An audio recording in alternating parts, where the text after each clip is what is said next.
अफगानिस्तान और पाकिस्तान के बीच जारी संघर्ष अब कभी भी जंग का रूप ले सकता है। पिछले दिनों पाकिस्तान ने काबुल पर एयर स्ट्राइक की थी, जिसमें सैकड़ों लोगों के मारे जाने की खबर सामने आई। इससे पहले अफगानिस्तान ने पाकिस्तान पर ड्रोन हमला किया था, इसमें भी कई लोगों के मारे जाने की खबर थी। दोनों पक्षों में भारी नुकसान के बाद पाकिस्तान और अफगानिस्तान ने 48 घंटे के अस्थायी युद्ध विराम पर सहमति जताई है। पाकिस्तान ने अफगानिस्तान के स्पिन बोल्ट जिले में हवाई हमले किए थे, जिसमें कथित तौर पर नागरिक मारे गए और 100 से ज्यादा घायल हुए। इसके बाद अफगान तालिबान ने पाकिस्तानी सैनिकों और सैन्य चौकियों पर जवाबी हमले किए और वाहनों और हथियारों पर कब्जा कर लिया। अफगानिस्तान युद्ध विराम के लिए हुआ तैयार।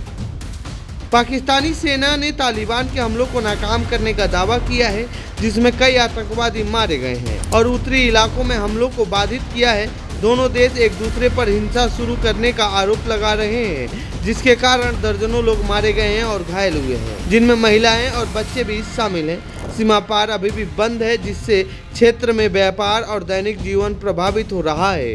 पाकिस्तान ने तनाव कम करने के लिए कतर और सऊदी अरब से मध्यस्थता की मांग की है, जबकि तालिबान ने अपने क्षेत्र की रक्षा पर जोर दिया है, लेकिन पाकिस्तान के अनुरोध पर युद्ध विराम पर सहमति जताई है। पाकिस्तान ने की थी सैनिकों के मरने की पुष्टि। गौरतलब है कि पाकिस्तानी सेना ने रविवार यानी 12 अक्टूबर को स्वीकार किया था कि पाकिस्तान अफगानिस्तान सीमा पर रात भर हुई भीषण झड़पों में उसके कम से कम 23 सैनिक और 200 से अधिक तालिबान एवं संबद्ध आतंकवादी मारे गए। इस घटना के बाद दोनों पड़ोसी देशों के बीच तनाव बढ़ गया है।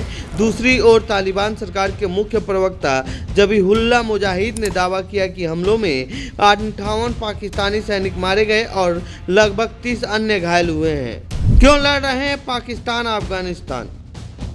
यह संघर्ष विवादित डुरंड सीमा रेखा और पाकिस्तान के इस दावे से जुड़ा है कि तालिबान टीटीपी जैसे आतंकवादी समूहों को पनाह देता है, जिसे पाकिस्तान विद्रोही हमलों के लिए जिम्मेदार ठहराता है।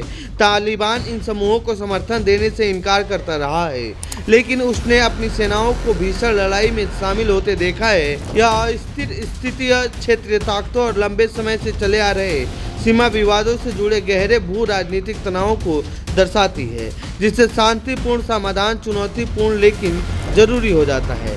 तो ये थी पाकिस्तान अफगानिस्तान संघर्ष से जुड़ी हमारी रिपोर्ट। आपको कैसी लगी ये रिपोर्ट कमेंट बॉक्स में बताएं। साथ ही इस पूरे मामले पर आप क्या कहना चाहते हैं कमेंट बॉक्स में लिखिए। बाकी देश दुनिया की खबरों के लिए बने रहिए जनसत्ता के साथ। धन्यवाद।